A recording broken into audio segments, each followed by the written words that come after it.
I'm John Holler, the CEO, and on behalf of the trustees, our staff, our volunteers, and our great members, it's a pleasure for me to welcome you here tonight to the latest in our Revolutionaries lecture series for 2012, Doing Well by Doing Good. Intel Corporation provides major funding for the Revolutionaries series, and we're very happy to have our Intel partners be part of this series for the fourth year in a row. And now for tonight's program. The title of our program tonight is the inverse of a quote from the former Librarian of Congress and the great American historian Daniel Boorstin, who wrote about the Puritans, that they came to America to do good, and they did well. We're extremely pleased to have former Microsoft executive John Wood and former TiVo executive Matt Flannery with us to talk about their careers in technology, but most of all, why they gave up those careers to try to put a big dent in the world in a positive way, with John forming Room to Read and Matt developing Kiva.org. These are fascinating stories and two very exciting individuals to talk about what they have done and why they've done it. Dave Iverson from KQED will give both John and Matt a more complete introduction as the host for this evening. It's always good to have Dave here. He's becoming a regular with the Revolutionary series, and he does this, of course, in addition to his job as a documentary filmmaker and journalist and host of KQED's Forum every Friday morning. So please join me, won't you, in welcoming Dave, John, and Matt. Thank you for being here. It's a pleasure to be back at the Computer History Museum, and especially to talk about this topic with such distinguished guests. So let me give you a bit more information about each of them. Matt Flannery, sitting right next to me, is one of those ridiculously young social entrepreneurs who has already made an enormous difference. He was a 20-something computer programmer at TiVo when he began developing the idea for what would become Kiva. Kiva provides a means for people to connect to other people through lending. So for as little as $25, people can provide loans that might assist a baker in Bangladesh, a farmer in Kenya, or an aspiring restaurateur in Vietnam. Matt left TiVo to make Kiva a reality in 2005, and now just 7 years after that, Kiva has provided over $300 million in loans, benefiting nearly 800,000 small businessmen and women, mostly women, I might add. And the repayment for those loans is 98%. So please welcome Matt Flannery.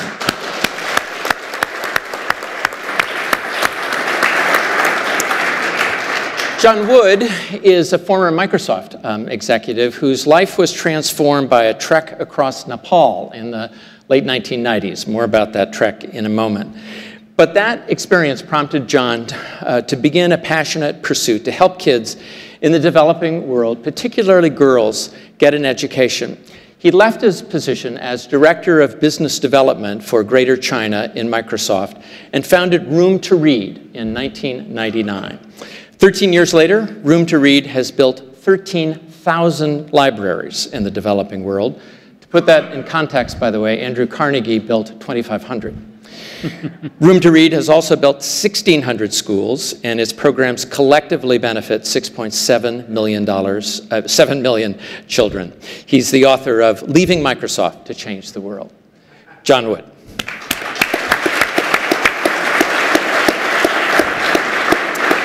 So I'd like to begin by asking you both about the turning points in each of your careers. And since I mentioned that trek across Nepal, John Wood, why don't you start us off with by talking about what happened as you were wandering around in Nepal?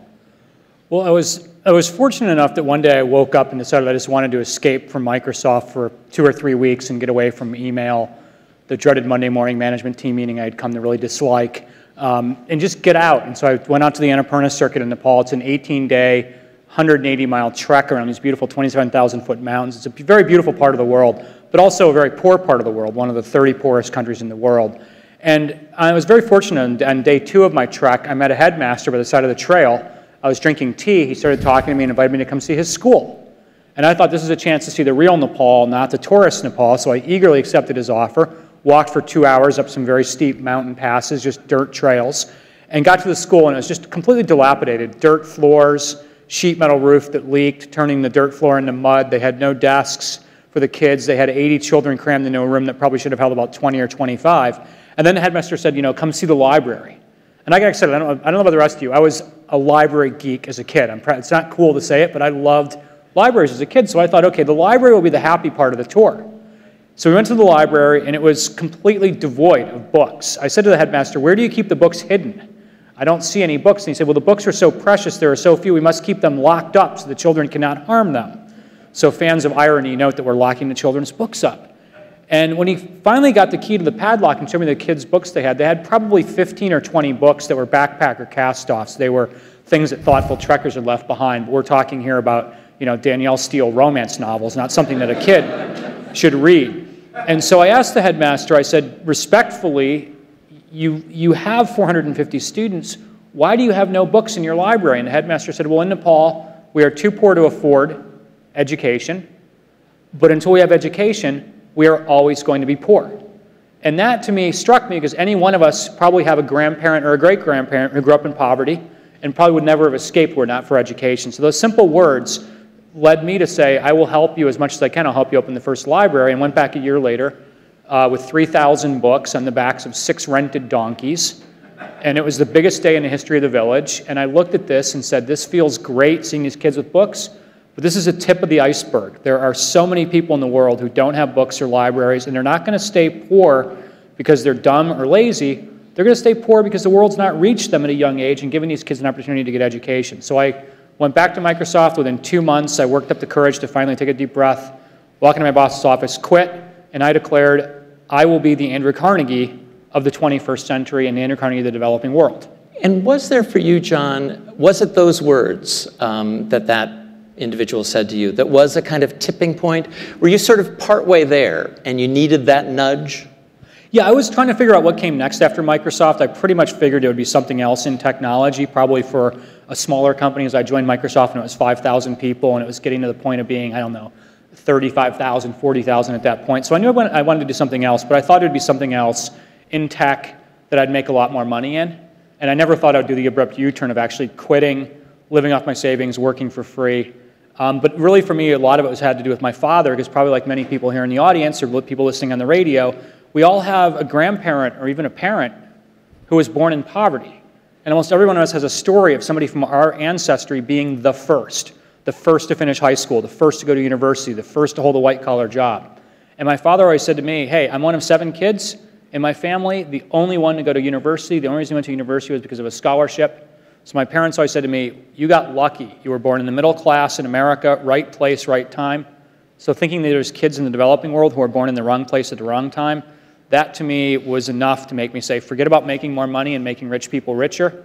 Forget about making myself richer. I'm going to try to help a lot of kids in the developing world get access to education so they can change their lives, just as for all of us here on this stage, our lives have been changed through a world-class education. And Matt, for you, you're at your computer, you're working at TiVo. What happened? Well, it wasn't that abrupt. I would say that I grew up sort of in a house that was focused on international development. My mom was a volunteer for World Vision. My older sister worked for World Vision. I was always sponsoring children, half a world away when I was growing up, but I was also really interested in technology and started programming computers at a relatively young age. I found myself graduated from Stanford in 2001, and the economy wasn't so good, but eventually got a job programming for TiVo. I wasn't an exec. I think someone said I was an exec, but I was probably the lowest level programmer at TiVo at the time.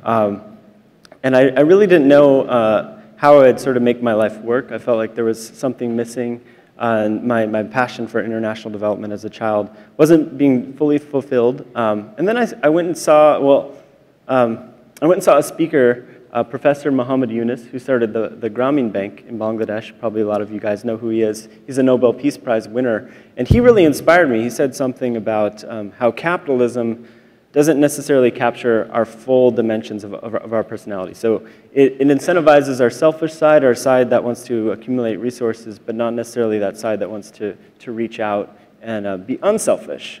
So that essentially set me on this journey, which eventually led to starting Kiva. I took some time off from my job, and I volunteered at a microfinance institution in Uganda. And what I saw there really shocked me. I thought I'd be shocked by stories of poverty, oppression, disease, starvation, and such. But instead, it was a really, really uplifting experience. It was actually quite joyful. Myself, kind of an entrepreneurial person. I found myself trading entrepreneurial stories with entrepreneurs, men and women in that part of the world, and felt a real commonality and a hope. And I just felt like if everyone could experience that commonality, and we could break down some of the stereotypes which hold sort of Africa and the US apart. And so I began to craft the web experience, which led to Kiva. It's essentially sort of a more mature sponsor-child dynamic, whereas you're sponsoring a business, you're partnering with someone in business, you're seeing that person as an agent of change, a vessel of hope. And it was an organic experience. So for 2 years, I just did that at night in cafes and such. And was it for each of you, were the skills you had, whether that's as a computer programmer at TiVo or a Microsoft development leader, were they transferable? Could you take what you were learning? You mentioned the sort of common denominator that you felt, Matt, between you and those people. Were there common skills that you learned as a computer programmer that then you could aim into this new career? Definitely. Well, at Stanford, I studied human-computer interaction and design. And so I also, at TiVo, got exposed to a company with a great brand and an inspiring mission and a great name. And so I took all that learning about, that Silicon Valley ethic around design and providing a simple user experience to the public and applied it to something that I was really, really passionate about, which was international development. So super transferable. I'm so thankful for those years of working in high tech. And for you, John, let me ask it the other way around. What wasn't transferable? What did you not learn at Microsoft that you had to learn when you started Room to Read? Fundraising. I mean, you mean that wasn't an issue at Microsoft? Well, I mean, I think that the challenge with the easiest way in the world to become a philanthropist is to make $1 billion, start a foundation, hang out your shingle, say I'm a philanthropist, and on Monday morning there'll be 50 people at your door asking you for money. The hardest way to become a change agent is by starting an NGO from scratch with no endowment, without having enough money yourself to fund it. And in my case, leaving Microsoft, I had no fundraising experience because for the most part, the capital markets are relatively efficient for for-profit businesses. When you actually look at philanthropy and charity, the markets are blatantly inefficient.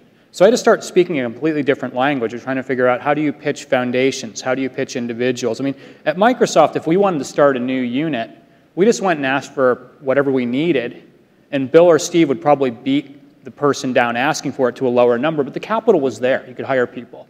I think for the nonprofit sector, one of the biggest challenges for me was actually just figuring out how to get the funding, because we had literally after 1 year, hundreds of villages that were asking us to help them build schools, help them build libraries. So I basically had to learn very quickly how to become a fundraiser, which basically means get your butt in an airplane and speak as much in public as you can, and never, ever, ever be afraid to make the ask. I want to ask you about how you make the ask, but before I do, well, maybe this actually is the same question, which is I suspect that part of making the ask is telling a good story about what Room to Read is. So tell us a good story about what Room to Read best represents.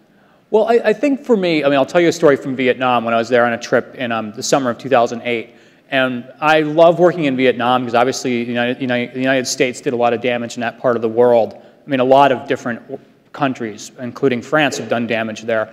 But there's just such hope and optimism in Vietnam now. There's such a desire to join the rest of the world and to engage with the rest of the world. And there's a real Confucian respect for education. And one of my favorite moments was being at the opening of a library.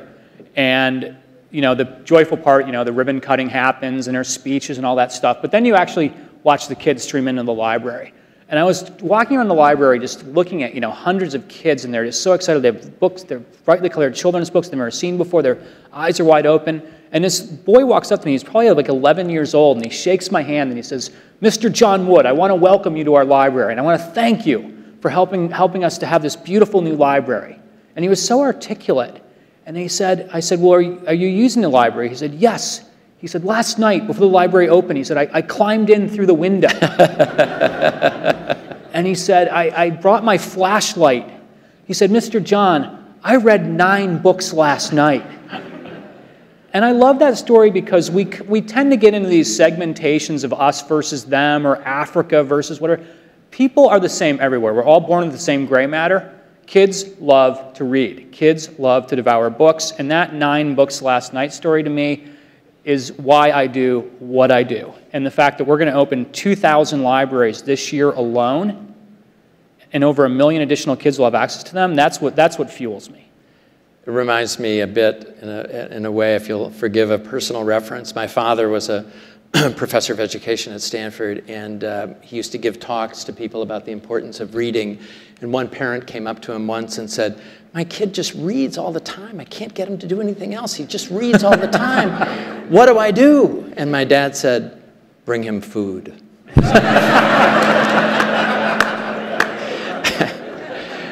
Tell me a favorite great story about Tiva. About Kiva, well, I'll tell a recent story since we're on the topic of education with John here tonight.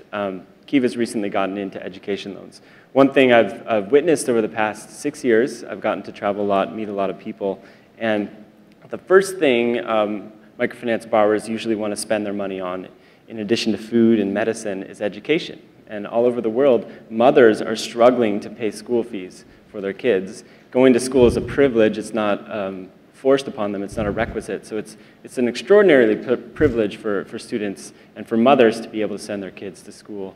In every country I visit, it's quite universal. We recently got into the business of education loans at Kiva. So about 6 years in, after doing 6 years of business loans, we got into education loans, and we're funding secondary school education in Kenya right now. There's a school called Strathmore University that Kiva is partnering with. They receive hundreds, if not thousands, of applications from students all over Kenya every year, and they have to turn down most of them.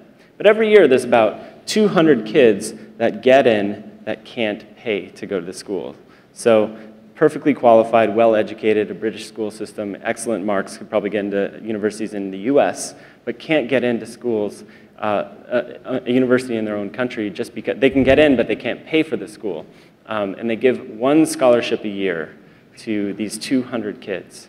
So every year out of 200, one of them gets to go to school. Education's about 15,000. All across the world, what I've noticed outside of the US and Europe is that there's no student loan programs. So student loan programs exist here, but they really, really don't exist in places like Kenya, and the government certainly isn't giving student loans. So one thing we're interested in, we're just experimenting with it this year, is becoming a student loan provider, sort of filling that role that governments place in the developed world, but filling that in the developing world. So Strathmore, it's sort of like the Harvard of Kenya, agreed to partner with us to do this, to give loans to 20 kids out of this 200 kid pool this year. And so we traditionally started with $75 loans to farmers, and now we're doing $15,000 loans for students to go to school. It strikes me as a bit of a risky venture. And I'm interested in the concept of risk for both of you, because I don't tend to think of charities, generally speaking, not always, as rolling the dice a lot. Do you think that that's something that you both brought to your ventures that makes them different in some ways than the usual sort of philanthropic effort? John? Yeah, well, I think we have to take risks because we see all around us problems that just seem to get worse or that don't get solved. And so obviously what we're doing doesn't always work. So I think that funders need to recognize that organizations like Kiva and Room to Read need to have some risk capital. We can go do some stuff that's different. So I'll give you an example of this. When we started out at Room to Read doing libraries, one of the big mistakes we made was it was mostly English language books that we put into the libraries because that's what we could actually get donated to us. And we worked in places like Vietnam and Nepal and Cambodia where English was taught as a second language, but we went out and did a survey of the students to ask them what would cause you to use the library more. Longer hours, open at night, open on weekends, what do you want? And 52% of the students we surveyed in Vietnam and Nepal said they wanted more books in their mother tongue, which sounds like a giant, kind of duh. Of course kids want books in their mother tongue because that's the language they speak at home, but the for-profit publishers don't publish children's books because there's no market in a place like Laos, where the parents are poor, or Nepal, or Bangladesh. There's very little market for children's books, but that's obviously where illiteracy starts. So there's this whole supply chain of poverty that starts with the fact that kids don't have books in their mother tongue. Well, we looked at that and said, well, we have to not just be the Carnegie of the developing world, now we have to become the Dr. Seuss of the developing world by finding local authors and local artists who can produce original content so kids will have books they can relate to. Now, thankfully, here in Silicon Valley, there's a great organization, the Skoll Foundation, that takes risks. They've funded both Kiva and Room to Read. They gave us a small amount of seed funding to become a publisher of books in the Nepalese language. And that started with 10 books in the year 2004, and again, using local authors and local artists, because we don't want to take books and just translate them, because then a kid in Zambia is reading a book about the White Christmas and doesn't understand the concept of caroling or eggnog or fireplaces. But we have local authors and local artists, and from that first seed grant from Skoll for our first 5 books in Nepal, we've now produced over 700 original books using local authors and local artists in over 20 languages, ranging from Zulu to Xhosa to Bangala to Sinhalese to Tamil. We'll have over 1,000 original titles by the end of next year. And that's all because Skoll dared to put $50,000 in the beginning to say, guys, you're social entrepreneurs, take a risk, don't be afraid to fail.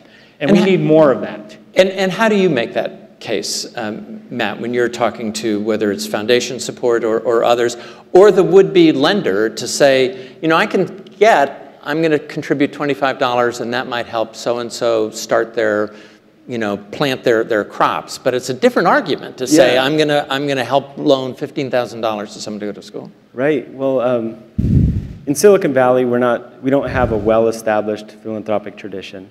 And so what I like to do is try to appeal to the venture capital mindset that we're also familiar with. If you look at VCs, they typically say, you know, 2 of our 10 investments should hit a home run. And we're okay with, you know, 4 to maybe even 8 of them failing, as long as 2 of the 10 succeed. And I think philanthropy should be more like that. We should tend to think of it as the R&D capital of society, or the startup capital for non-commercial, non-proven entities. So if we can just convince philanthropists that, hey, taking a risk is good, even in the charitable space, and we should have some tolerance for failure. A lot of the leaders of nonprofits don't feel they have the freedom to fail, which is tough. I interviewed Jim Fruchterman of Benetech the other day, and he, at his St. Mary's college commencement address, his advice to the young graduates was fail early, fail fast, fail often. Do you think that... I'll bet the parents in the audience loved hearing that. Yeah, that's just what I invested $200,000 for. But is there truth to that? And do you think that is that a critique you would make of philanthropic organizations generally, that they're too afraid to fail? Well, I don't think they feel the freedom to fail because our donors, and if you see a charity fail for some reason, there's a big scandal, we're so critical of it, we hold them to such a high bar. They're either really, really good or really, really terrible, and the in-between is almost non-existent. John? I think Matt said it well. Let's turn the question around and talk some about Silicon Valley. Silicon Valley has a reputation for not being philanthropic enough. Would you agree? Well, I don't know if you can generalize. I would say that probably there's some really generous philanthropists in Silicon Valley. There probably are not enough of them. What I would say, you know, to repeat the line from this program for tonight, right? Andrew Carnegie said, "He who dies rich dies disgraced." And there are so many people in this world, not just in Silicon Valley, but everywhere, who have so much money, and what's the point? You're going to die, right? Newsflash, we're all going to die.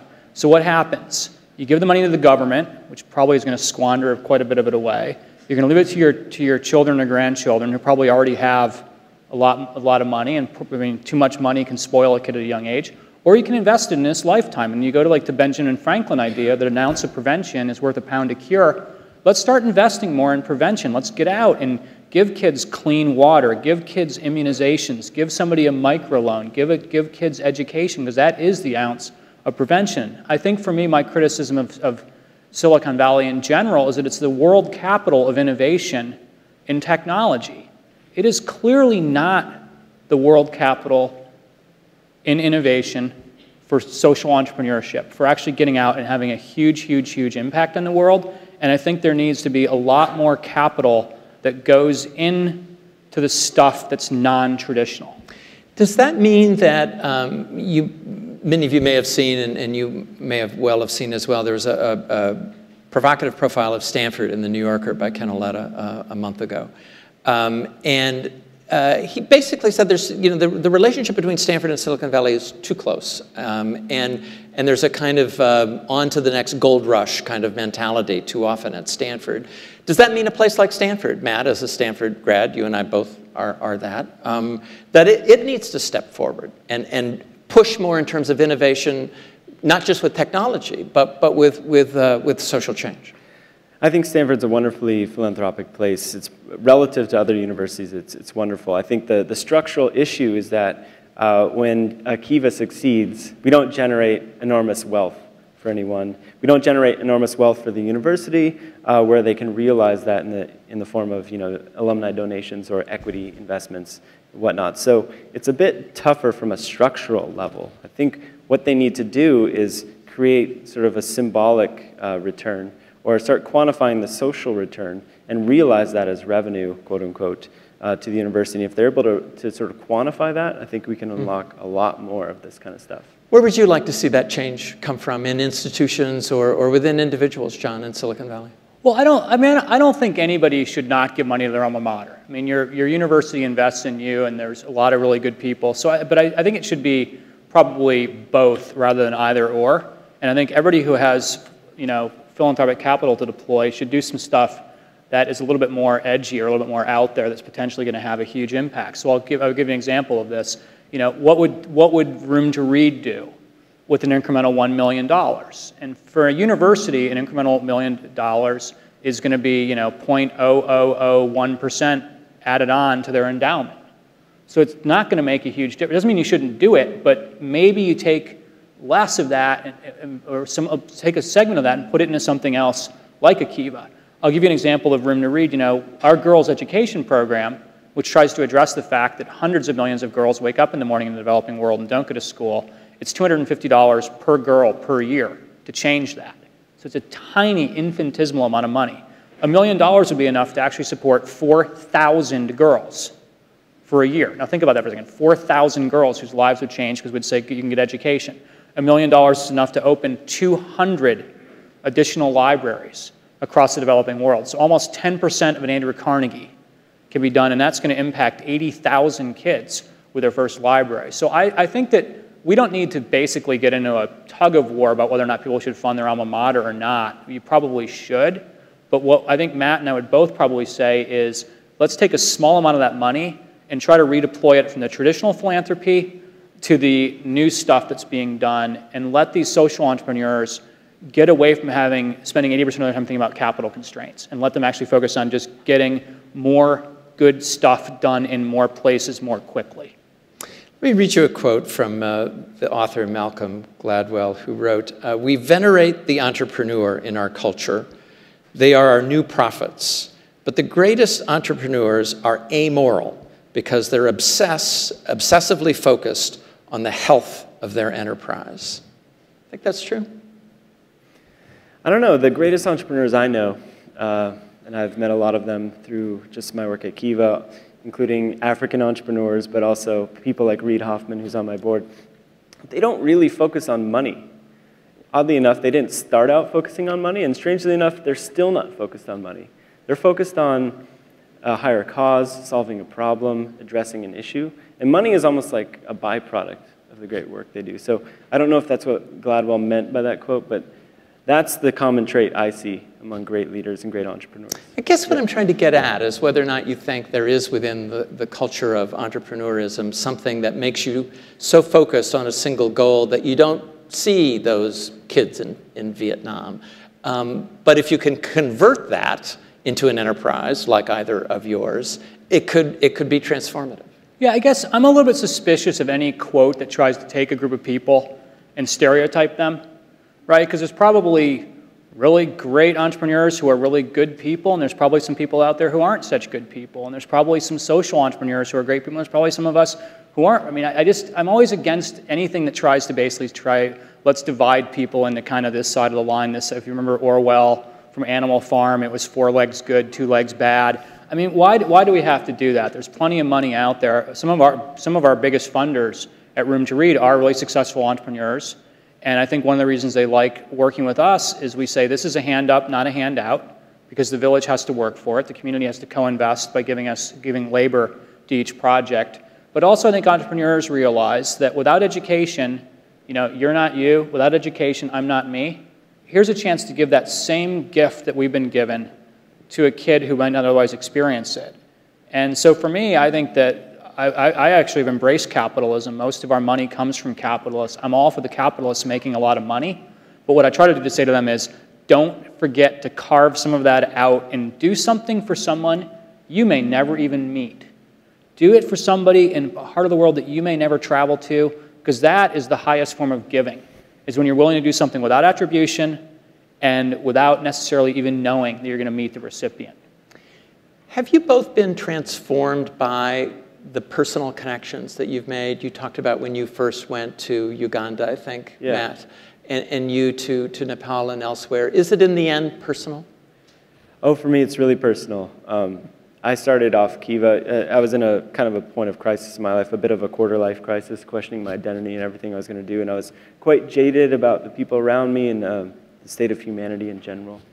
So the process of starting Kiva was just this big awakening, this uplifting experience, and it's just continued because what I get, I have probably the best job in the world. I get to meet wonderful people and the best sides of these wonderful people in all parts of the globe, whether that be in San Francisco or London or places of wealth, but also in places of extraordinary poverty, and to see the commonalities among those two people, those two sides of the coin, and to see how actually we're just separated by circumstance. And if we can just connect, there's so much good that can happen. If people just understand each other, so many wonderful things happen. Yeah, I agree. I mean, it's funny, as Matt and I both think we have the best job in the world. Both of us think that. And so, the whole point of doing well by doing good, I think we both have done well for ourselves because we're just really happy people because we get to do what we're passionate about. And there's so much of the world where people just completely lack passion, right? If you want to see that, drive to the airport and get on American Airlines. Those people are not passionate. And I'm really passionate about what I do because I was transformed by education. And last night was nearly in tears. At midnight, I'm staying in a friend's apartment in San Francisco to save on not paying for a hotel. It's midnight. I'm logging on to email. And I get this email from a girl in Cambodia named Huawei. She was put through secondary school in Room to Read's program. She then managed to find a benefactor who is underwriting her university. She's now in her first year in university. And here's this girl in Cambodia. And my little thing pings that I have a new, when that little ghost box comes up that says you have a new email, and I see it's from Huawei, and it's reporting to me that in her first semester in university, she received 1 A- and 1 A in her first 2 courses. And I wrote back to congratulate her, and then she wrote back to me immediately and said, John, I will not let you down. I will not let the Room to Read donors down. I'm going to be successful. And I sat there in tears thinking, A, here's a girl in Cambodia that the world probably didn't think would ever finish 7th grade, let alone secondary school, let alone university. But B, I thought back to my first trip to Cambodia in 1994, seeing the wreckage and the destruction that Khmer Rouge had wrought on the country of Cambodia, killing 1.3 million people. And I thought, this is the antidote to everything. No matter what's happened in the past, if we give people education, and as Matt and Kiva are doing, economic opportunity, they won't need aid 20 years from now. They will be self-sufficient. I was in Haiti recently, where I'd done some reporting after the earthquake and then went back to help as a volunteer on a project. And I met, this project is involved in feeding hungry kids in Port-au-Prince, and they also want to build a school. And I met a boy who wasn't in school, he was 8 years old. And through a translator, so found out why he wasn't in school. And it's because, oddly enough, in Haiti, most schools are private. Government doesn't have enough money, so most schools are private. They don't cost much. It costs $250 a year. But for Bildot, this young boy's mom, she could afford to send 2 of her 3 kids to school, but just 2 out of 3. And so Bildot was standing there with no school to go to. You realize in those moments, I think, how just a little bit can make a tremendous difference. What advice would each of you have for someone who hears your stories, sees what you've done, and thinks, man, maybe I could do something innovative and make a difference? Where would you say to start? Start today. So that's common, but really, I didn't believe Kiva would work when I started it. I wasn't confident. I didn't have a good plan. Everyone told me it was illegal or it wouldn't scale, and I believed them. So instead of taking it seriously, I did it as a side project for 2 years. And through that experience, I got convinced by others that there was something here, something would work. But I certainly didn't know that. And if you could like replay myself 7 years ago, looking at myself now and hearing myself talk to myself, it would be a trip because I didn't believe it. And so the thing that made it work for me was I just kind of figured out what to do today. And each step was extraordinarily small. It wasn't fast at all. And I had a lot of time to do that. And through the process of doing that, I really learned a lot. And I felt more confident each day in that process. What would be that today? I mean, what is, so to just break it down and think about, okay, then I'll do this small step. What would that be? I mean, at a certain point, you just have to guess. You might have 5 options for next steps. Just do one of them, whether that be donating to a charity, going to an event, working on a business plan for a new idea, writing up a concept, going to meet with somebody. The very first steps might involve having coffee with somebody that might have some good advice for you. It can be so small, but a lot of small things can add up to a very, very big thing. And too many of us get distracted, so we shift to new goals all the time. But if you can just approach it as a marathon and stay on that marathon towards some common direction, even if that direction is quite vague, I think you'll learn something and you'll get somewhere. John? I think my advice would be threefold, and I'll echo what Matt says. It's just get started as quickly as possible. Don't engage too much in navel gazing because there's a lot of good that needs to be done for the world, and you might as well get started sooner rather than later. Secondly, I think a lot of people make the assumption they have to start something from scratch, and there's quite often, I think, a lot of organizations out there where the car is already in 2nd gear or 3rd gear or 4th gear, and if you kind of get involved with that organization, you can help that car move even faster. So Room to Read, for example, has fundraising chapters now in 57 cities around the world that collectively raise over $12 million a year for us, right? People haven't quit their day jobs. They simply have added something to their portfolio called Room to Read, and the Kansas City chapter might fund 1 school a year, the Hong Kong chapter might fund 50 schools a year. But there's a lot of organizations out there that need the expertise that's in this room or from our radio audience. So don't assume you have to start something from scratch. And then I'd say my third piece of advice, especially here in Silicon Valley, is don't assume the solution has to involve high technology. Right? One of the biggest frustrations I have is that people sometimes think that, if it's low tech, it must not be very good. If it's high tech, it must be great. And if you actually get out to the coal face, in the poorest parts of the world, there's no electricity, and there's no Wi-Fi grid, and there's almost, so little. There's not even schools. There's not even clean water wells. Most of what's being done is very, very low tech, right? The resources might be gathered in very high-tech ways, like Kiva does or that Room to Read does, and we might keep all our records in the cloud in Salesforce.com. We might be using Skype and WebEx and other technologies to keep our organizations completely bound together on a global basis. But if you actually get out to the developing world and look at the way that wells are being drilled, or vaccines are being delivered, or kids are learning to read, there's almost all of it is really very simple. And Tim Kugel, the founding CEO of Yahoo, who's the board co-chair with me at Room to Read, always says in our meetings, the KISS rule, keep it simple, stupid. Don't get too committed that it has to be high tech to go solve the problem.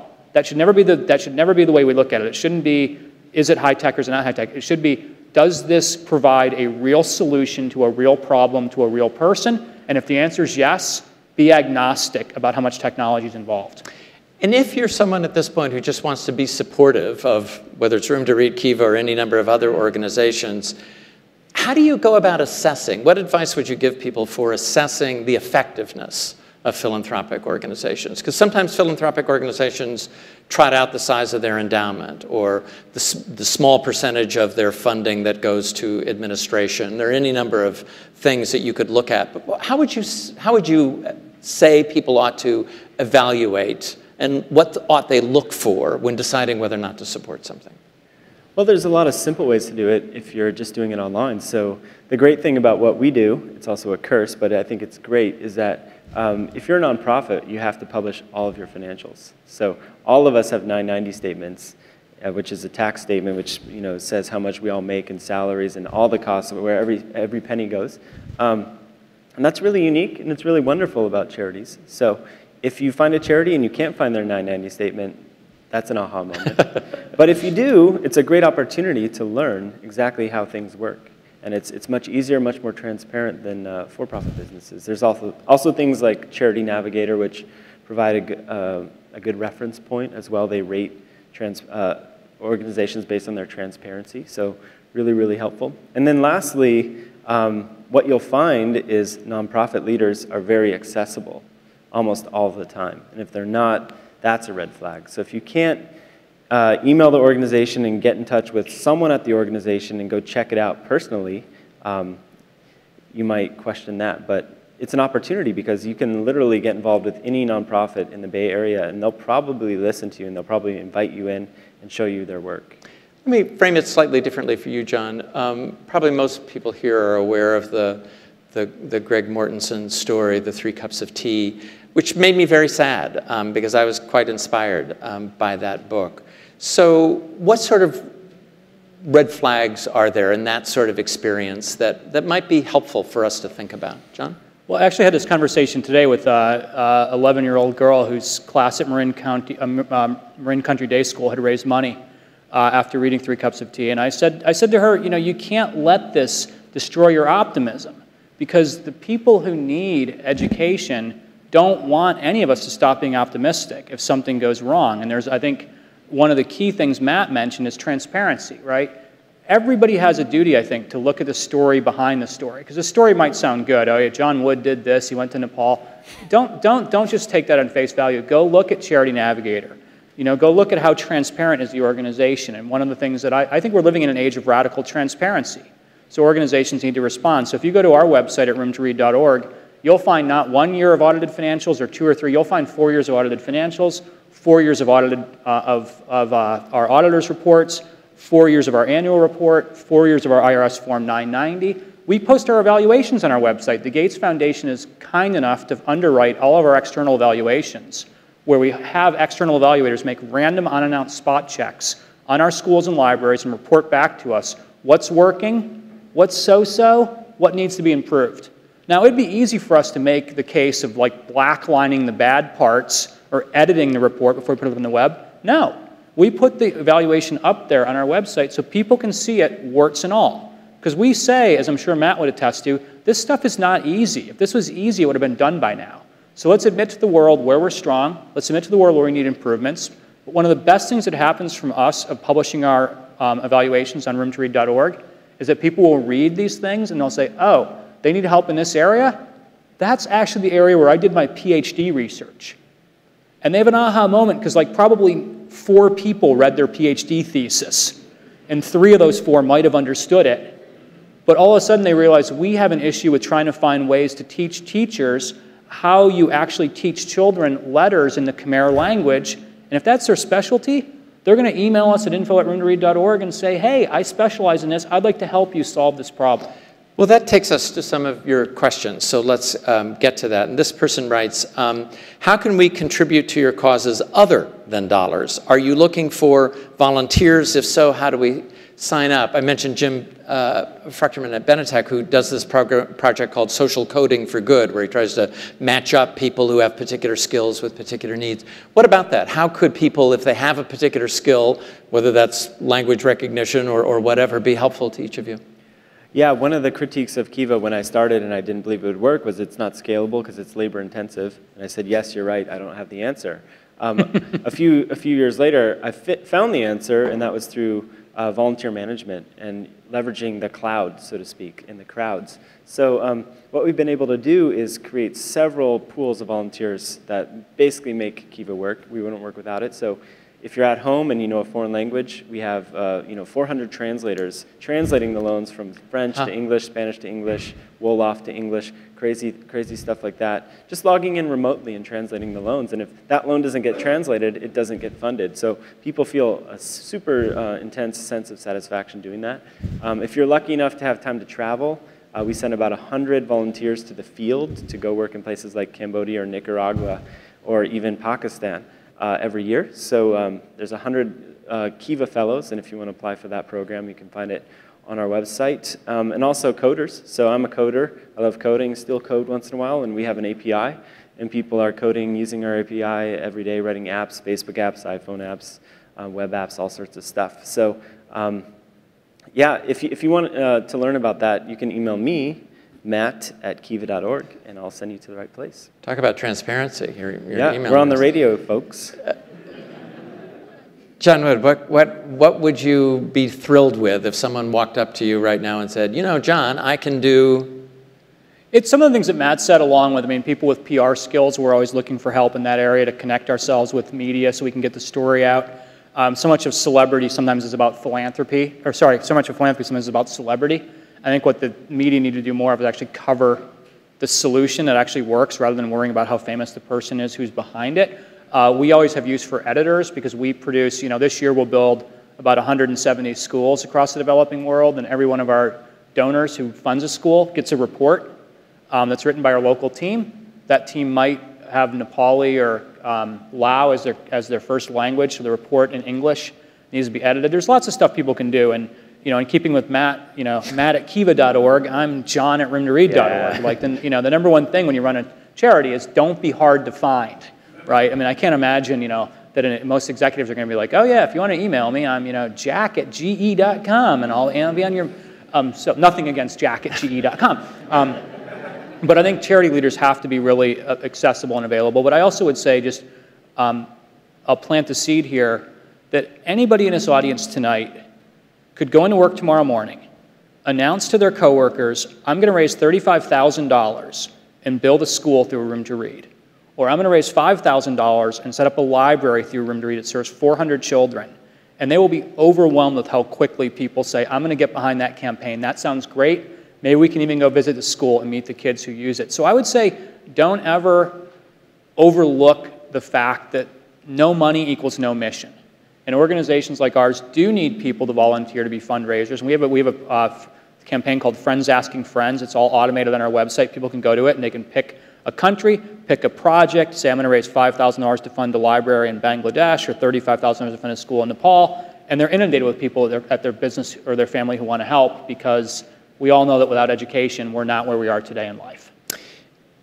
Please comment on your understanding of the relationship between educating young women and the number of children they have. I'm not quite sure if I completely get the heart of that, but you both actually have focused your energies in many ways. Most of your loans, right? 80% of the loans, is that right, Matt, go to women, and John, has been a particular passion of yours to educate girls. So just take that as a jumping off point about the relationship between the importance, I guess, of educating young women, and if you have any thoughts on family size connected to that. Yeah, I do. I mean, when there was this whole thing that was in the media about the 7th billion person being born and how we're moving towards 9 billion or 10 billion, what I thought was the overlooked part of the story is that so much of that relates to lack of education. If you look at the amount of education a woman in the developing world receives, and that's where the population growth is happening, right? It's not happening in Finland, or the United States population growth happens mostly because of immigration. But if you look at actually, kind of net growth from the population in the developed world, it's really not happening. Families are having 1.9, 2.1 kids. The population explosion is happening in places like Pakistan, Afghanistan, Bangladesh, India, where women and girls do not get educated. So if you actually think out 50 years, the best thing we could do to help the world is to educate girls and women. And I want to be very clear, we can't overlook boys, right? As a former boy myself, I would never want to actually overlook boys. We have to make sure the boys go to school, but in the developing world, 2/3 of those who are out of school and 2/3 of those who are illiterate are girls and women. And that just to me is a shame. Probably like many of the people in the audience listening on the radio, I have an educated mother who read to me, an older sister who read to me, and a grandmother who read to me. Without those 3 powerful women, I'm not who I am today. So if you educate girls in the developing world, you have so many benefits, from better family health, better family income. Every year a woman's educated, her eventual wages increase by 9%. You have lower infant mortality, lower maternal mortality. An educated woman is twice as likely to vaccinate her children. The list goes on and on and on.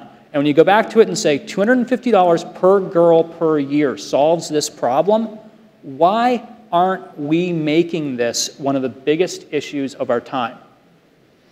And similarly, in terms of giving women opportunities in business. Yeah, I mean, like you said, we fund about 80% of the borrowers just turned out to be women on the website. That's because, first of all, they pay back at higher rates in communities. They often stay closer to home and they focus on the family, and so they're there when loan officers come to collect the loans. But also, if you ask them, universally, the thing you'll find is that they want to start a business so that they can keep their kids at home or send them to school and not lose them to things like, big city jobs or sex trafficking or slavery. It's an issue, in almost every poor country around the world. And empowering the mothers of those young children is the way to do it. How would you help people in need here in the United States? Yeah, so for like 4 years, the #1 customer service question at Kiva was, why aren't you working in the US? And I live in the Mission in San Francisco. I walk by, ethnic division and poverty and entrepreneurs just trying to start a business all the time. So finally solved that question a few years ago, and so now we have borrowers borrowing money in San Francisco, New Orleans, Detroit, New York. One of the most inspiring things, we started this program in San Francisco. It's called Kiva Zip, zip.kiva.org if you want to check it out, and it's direct local lending in San Francisco. And so now we actually have a coffee shop in the Mission started by this guy, Victor, who's an immigrant, who's able to start the coffee shop with a Kiva loan, mostly from people from San Francisco. And so we have this case of people that would have never met now supporting a business deep in the Mission and going to that coffee shop and crossing sort of that ethnic division through this connection. And John, how do you respond to that? I'm sure you hear that a lot. There's so much need right here at home. Oh yeah, I do. But I think if you're a fan of education, it's not either or, it's both. You do some things locally, but you also reach around the world. And for Room to Read, our model is very clear, as we try to work in places where the governments do not have the budget, so kids are not going to school, and we're working in places that, I mean, if the average kid from Bangladesh came to the average community in America and went to the average school, they would think they were in heaven, because they are from a village which doesn't have a library, doesn't have teachers, doesn't have a school.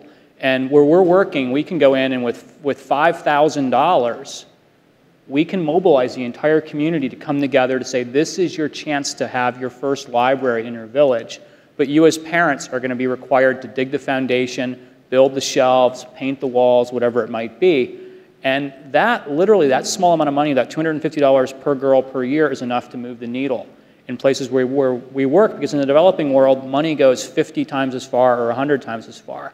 Now, it doesn't mean I don't care about things here in America. I try to go in and lecture at high schools. I teach a course in social entrepreneurship at NYU. I teach at the Harvard Graduate School of Education, so that next generation of kids coming up. And that, when you teach it, lecture at a place like Harvard, you got kids who are going into Appalachia, you got kids who are going into Compton, you got kids who are going off to Nigeria or Sri Lanka. So I think it should never be either or. It should just be, if you're passionate about something, do it in ways that help as many people in as many places as possible. But I think as social entrepreneurs, we also have to be aware of mission creep, of not getting pulled off our mission. And it also reminds me a bit of what you said earlier, Matt, about just do something today. Sometimes I think maybe we get hung up by, gosh, there's so much need, and how do I choose? Just choose. I mean, you can move forward with whatever door appeals to you and walk through that. Right, right. Need is all around us. Entrepreneurs are everywhere, and poverty is everywhere. It's obviously a problem in San Francisco. I see it every day. So it's all around us if we just open our eyes. Yeah, can I say one thing on that also, David? Yeah. I also think sometimes when that question is asked, sometimes people use that and it's a question is asked, and I think what I always say to people is, what you should do personally is not let me talk you out of doing what you're passionate about, right? If you're super passionate about education here in the developing world, or sorry, here in America, go to donorschoose.org. Charles Best and his organization are absolutely fantastic, or support a guy like Chris Baum, who's running Spark Schools. There's enough great social entrepreneurs out there, but what I'd say is, don't try to talk a social entrepreneur out of doing what they are passionate about, right? Because it'd be easy for me to say to Matt, well, that's great, Matt, microloans, but kids need vaccines too. And that's, to me, is an extremely negative way to position something. People need to do what they're passionate about, what is scalable, what is proven to be working, and I think that every social entrepreneur should do what they're passionate about, and if people don't want to fund that because they're not passionate about that's okay. A couple of related questions about what is transferable from business to NGOs. What works and what doesn't work, and related to that, how can technology change nonprofits? So comments from either of you about what can be transferred from business to nonprofits and the importance, or as you perhaps indicated earlier, John, the lack of importance of technology. Yeah, well, I think we are at Room to Read, we are very, very big consumers of technology and how we run the organization, right? We have 600 employees across 10 countries in Africa, South Asia, Southeast Asia. We have 12,000 volunteers in 57 cities who are raising money for Room to Read. We have opened over 13,000 libraries and 1,600 schools. You can't do that without having a lot of technology to hold things together. So the biggest thing we do is we reach out to companies to help us to get better at what we do. So every school, every library, every girl in our education program, there's a record in the cloud, courtesy of Salesforce.com, because they give Room to Read so many licenses and they're so generous about it. Cisco's given us a grant to use WebEx technology for free across all of our desktops. Those desktops, by the way, are now donated by Lenovo, because Lenovo is giving us hundreds of laptops this year to keep our costs down. And so one thing that Room to Read tries to do everywhere is just use favors from the business community to drive costs out of the business so that more money can get deployed printing books or funding education programs for girls or building libraries, as opposed to actually putting the money in. So we rely so heavily on the tech community to help us with donations of products, donations of services, and donations of their talent. So when we have a problem with Salesforce, or when we're using Atlassian products, we need help, they're a phone call away and they give us gold glove service, even though we're not paying them anything.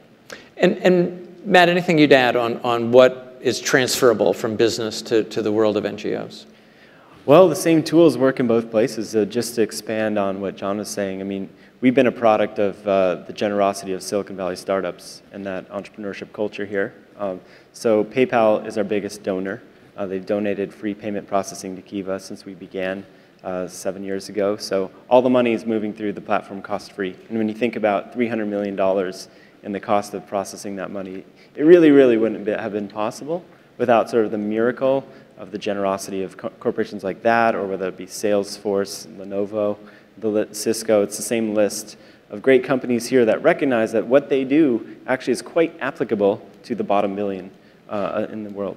Do you think in a way that what you do is fill in with the same skills of the market, business and markets, but where markets don't work? Exactly. So yes. That's why I said the word R&D capital for society. Philanthropy can be viewed as the R&D capital for society, whereas we're funding interventions that are pre-commercial. We're targeting populations that are pre-commercial. So it's not that profitable to lend to rural villagers in Kenya from San Francisco and transferring the money there and back. It's not a very profitable enterprise. But we're sort of laying a foundation and proving that, hey, there is some commercial activity here. And in the course of the next 10, 20 years, hopefully that will become a more mature market for financial services. Yeah, and at Room to Read, we always argue that business should care, because there are 1 billion people in the world today who live on less than $1 a day. There are 2 billion people who live on less than $2 a day. And so for 2 billion people in the world today, almost every product or service offered by the capitalists of the world is completely irrelevant because they have no money. Yeah. Right, you can talk about selling, 1 rupee packets of shampoo, but that's not really, at the end of the day, all that lucrative of a business. So we try to say, if Room to Read does its job right, and if Kiva does its job right, you're going to end up living in a world that is a lot more prosperous. And that's great because we know today problems cross borders like never before. It's the most open the world's ever been. That's good because you can sell to the world. It's also bad because terrorism crosses borders, pandemics cross borders. So if we can basically have a world where every child is educated and every person, every citizen has economic opportunity, they end up taking charge of their own destiny.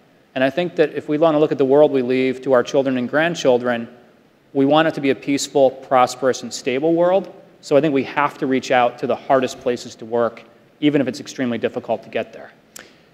Do you think the press should play a role in making social entrepreneurship sexier? Yes, definitely. The more that can be done. the better. But I'm an optimist. I think there's a lot of great stuff, that's being done. We're very honored at Room to Read. We're going to be part of, people who have read the book written by Nick Kristof and Cheryl Wu Dunn, Half the Sky, which is a play on the Chinese adage that women hold up half the sky.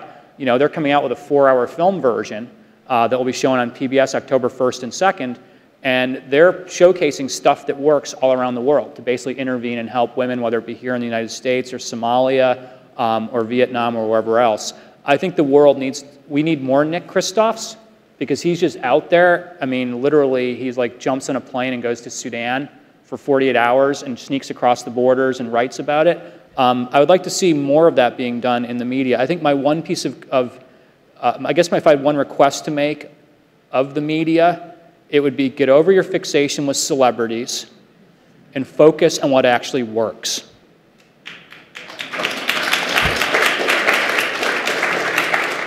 And with this audience applauding, I'm sure they're going to listen.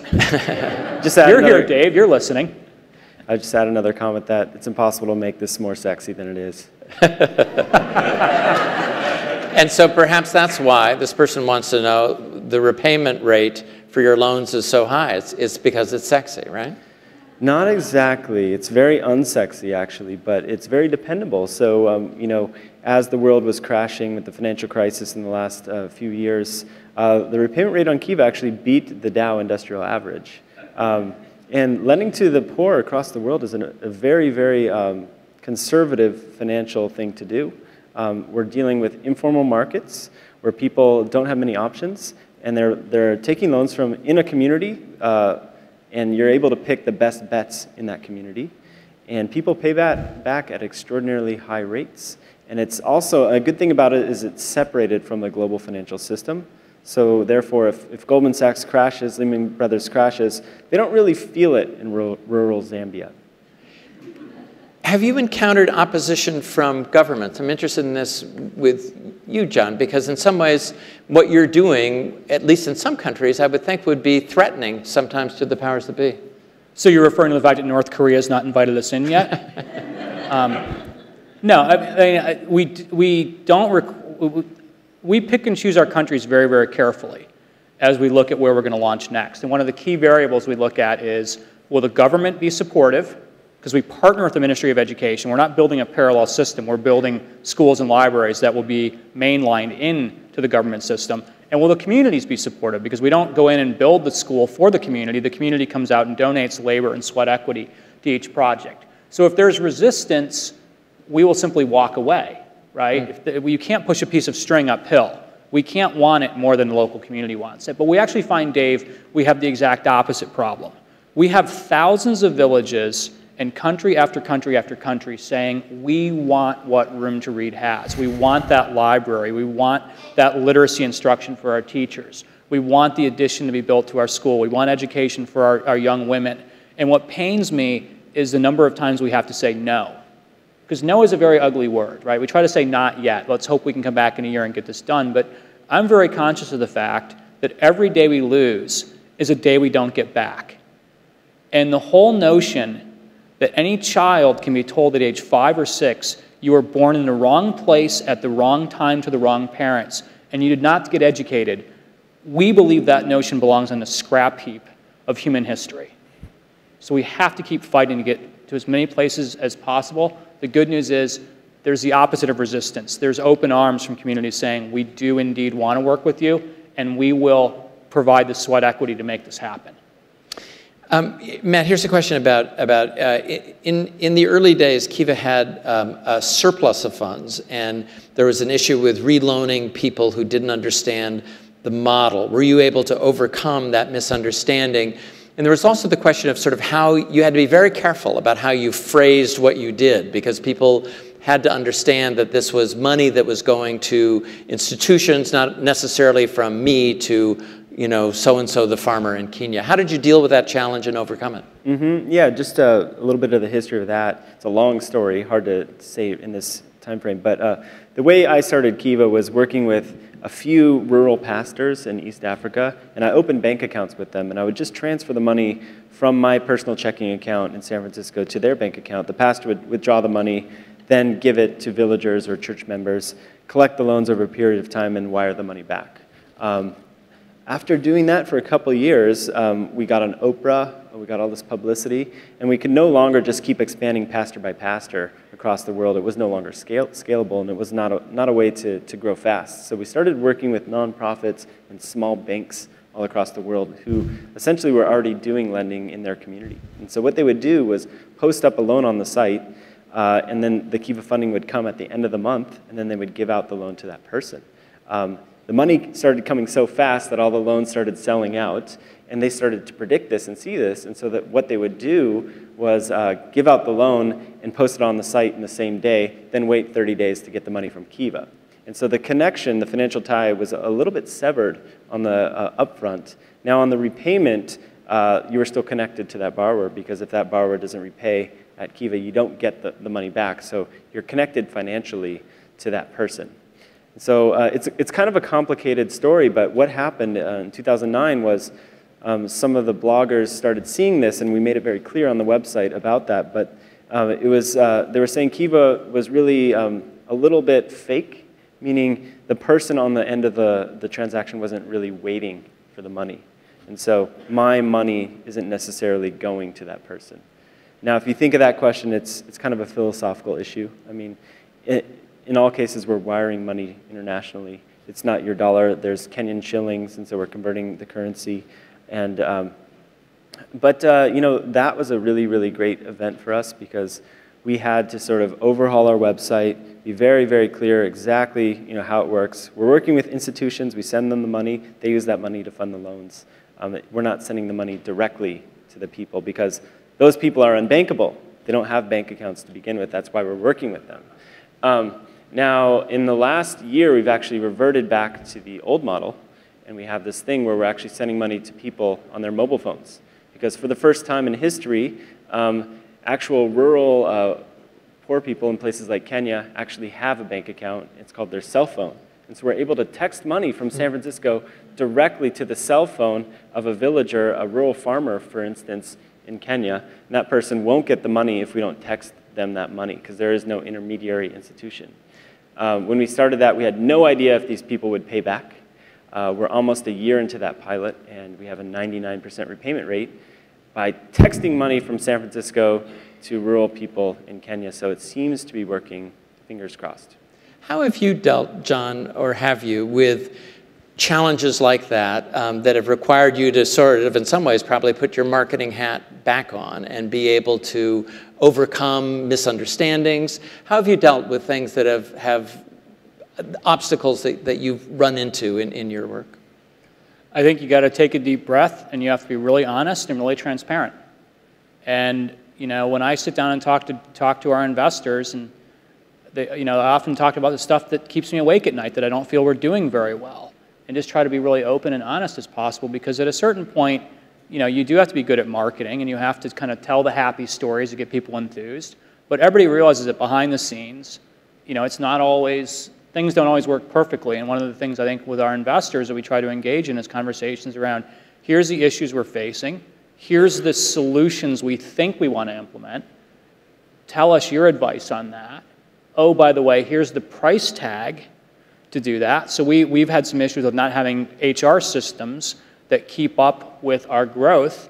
And a very generous funder here in Silicon Valley said, that stuff is really boring. It's really important. Most people are not going to fund it. I will fund it, because if you don't get that stuff right, you're not going to be able to keep growing the organization. So I think I think sometimes honesty and transparency become their own reward.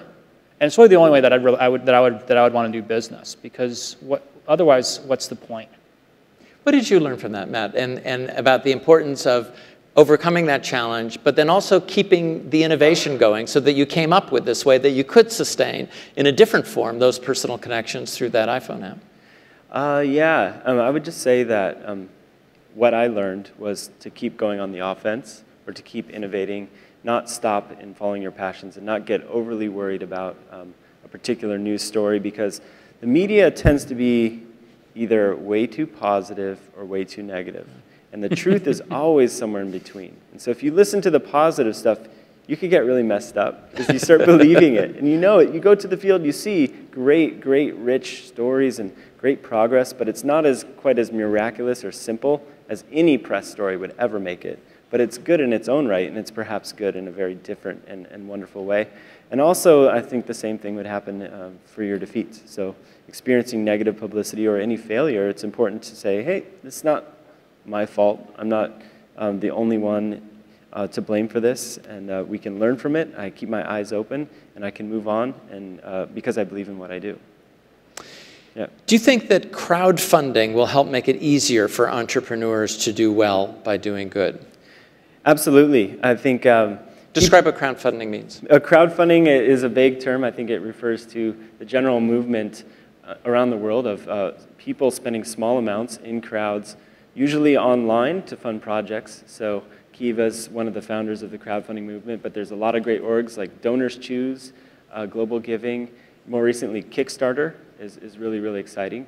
And so more and more people are using the small amounts in their wallets to sort of do the job that banks used to do. And people are different than banks. People have a greater risk tolerance. They're more motivated by impact. They want to see the impact. They want to hear back about it. And so that's a great opportunity to go places and fund projects that banks would never fund. Can I give a unique example we've seen? Is we have a close partnership with a technology company headquartered in Sydney, but dual headquartered here in San Francisco, called Atlassian. And they make really cool software tools, coding, testing, debugging, stuff like that. They came to us a couple of years ago and said, we want to do a $5 download where people can actually download our products, 5 days, $5. But we're going to give the money to Room to Read. We don't want to give the products away for free. We believe that free is not valued. That's the wrong signal. We'll say $5, it goes to Room to Read. I said, great, how much money do you think you're going to raise? $25,000. We expect 5,000 downloads.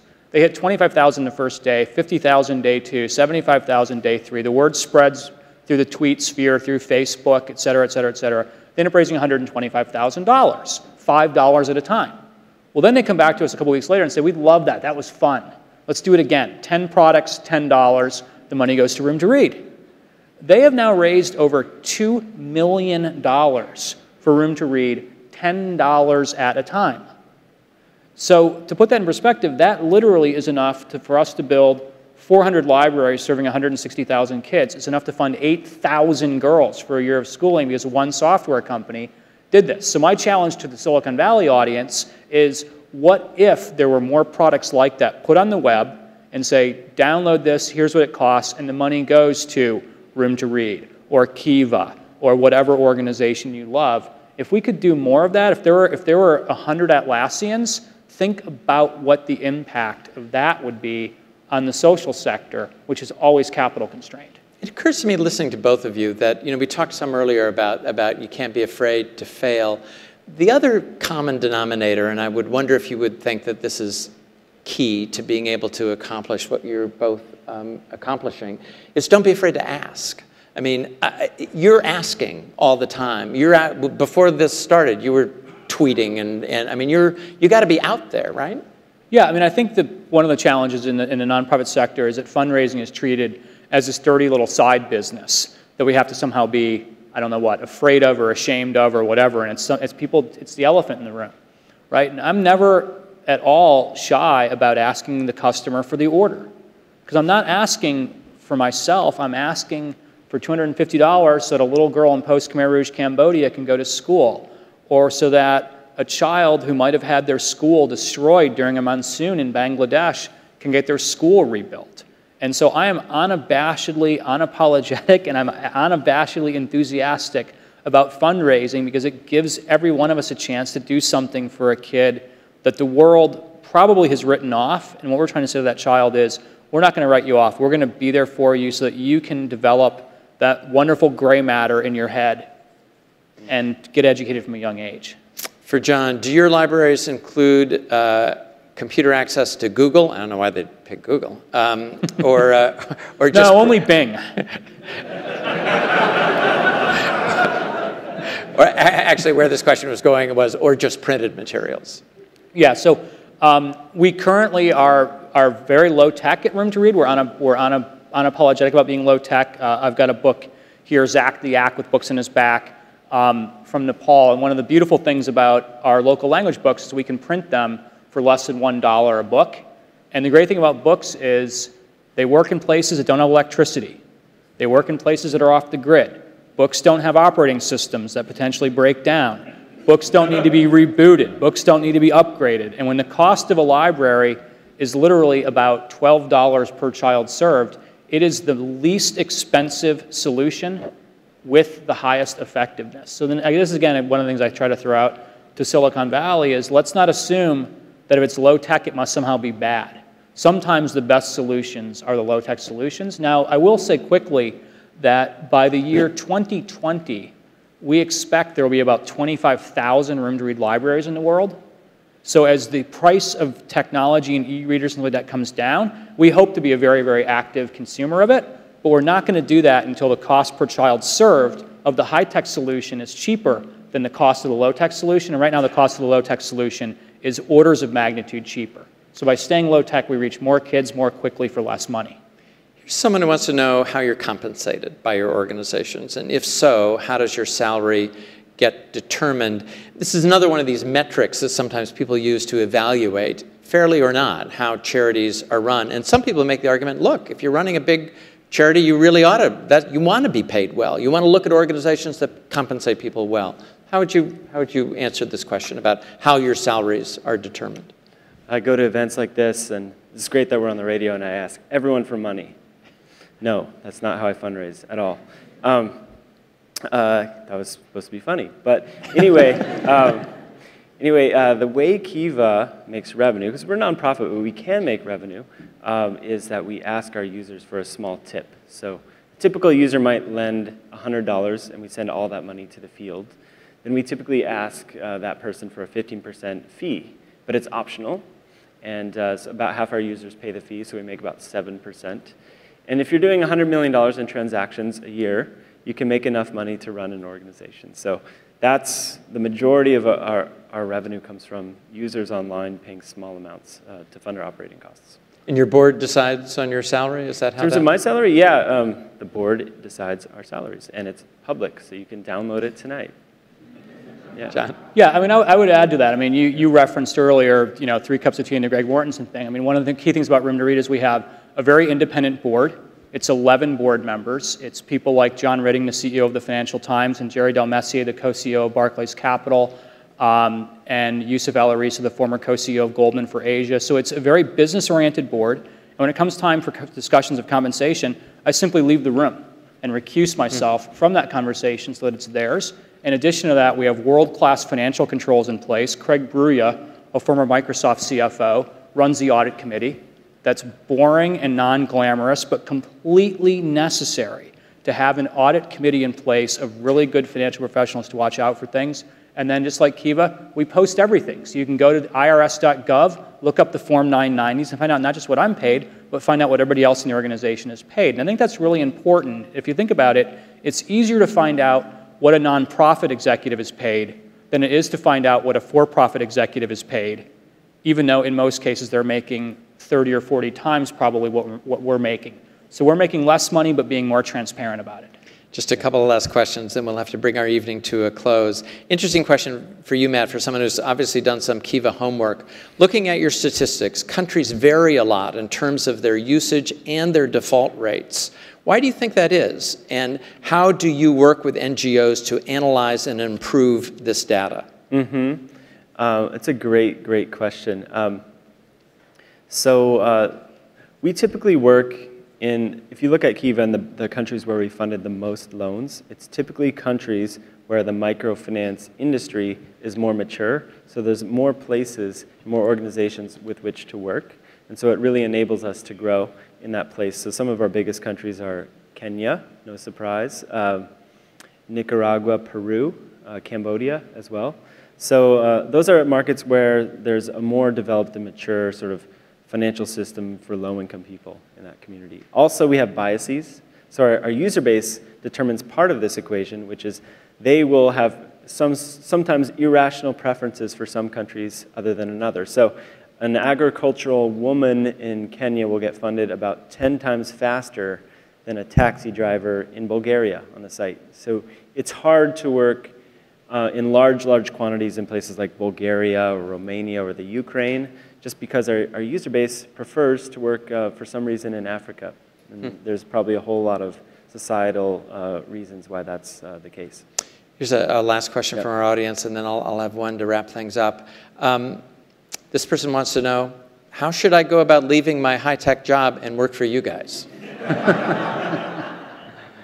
Well, that's really easy. roomtoread.org actually posts all of our open positions on our website. We're constantly hiring because we keep growing very, very quickly. And we are very, very open to hiring lots of corporate refugees, as we call them. Yeah. Matt? The same. So we're growing fast, too.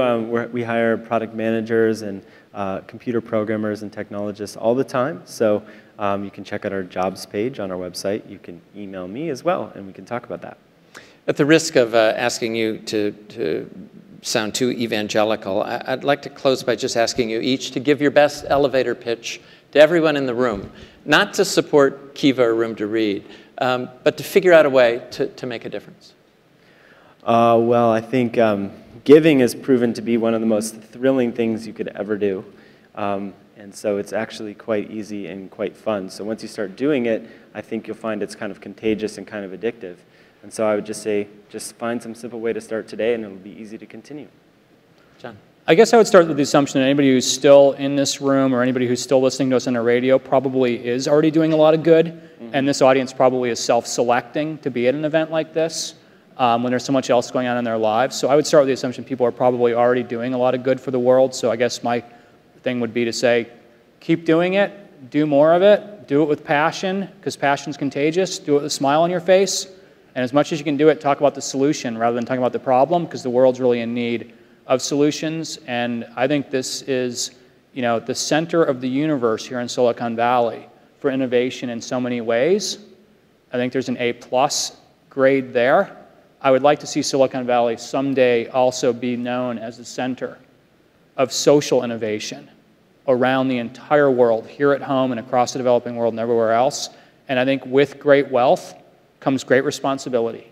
And there's a heck of a lot more we can all collectively do together over the next couple of decades. The world's never been more open, the world's never been more connected, and we can use that to do good for the world, or we can use that to download more videos. I mean, let's use it to go out and do good for the world.